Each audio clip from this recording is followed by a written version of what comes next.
हातकणंगले तालुक्यातील पट्टण कोडोली नजीकच्या आलाटवाडीमध्ये असणाऱ्या श्री चैतन्य गणेश मंदिरात काल मध्यरात्री चोरट्यांनी चोरी केल्याची घटना घडली आहे। मंदिराच्या लोखंडी शटरचं कुलूप तोडून चोरट्यांनी मंदिरात प्रवेश केला आणि समोरच असणारी दानपेटी चोरट्यांनी लंपास केली। आज सकाळी एक भाविक दर्शन घेण्यासाठी तिथं आल्यानंतर त्याला दरवाजाचं कुलूप तोडल्याचं आढळून आलं।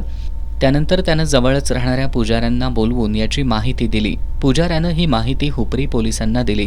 त्यानंतर हुपरी पोलिसांनी घटनास्थळी भेट देऊन घटनेची माहिती घेतली। गेल्या अनेक दिवसांपासून पट्टण कोडोली आणि हुपरी परिसरात चोरट्यांनी अक्षरशः धुमाकूळ घातला असून मोटरसायकल चोरी, घरफोडी आणि इतर छोट्या मोठ्या चोऱ्यांच्या घटनांमध्ये वाढ झाली आहे। त्याचबरोबर मागील 1 वर्षात पट्टण कोडोली, हुपरी आणि रेंदाळ परिसरात चोरट्यांनी मंदिरातील दानपेटींवर आणि मौल्यवान वस्तूंवर डल्ला मारल्याच्या घटना घडल्यानं पुजाऱ्यांसह नागरिकांमध्ये भीतीचं वातावरण पसरलंय।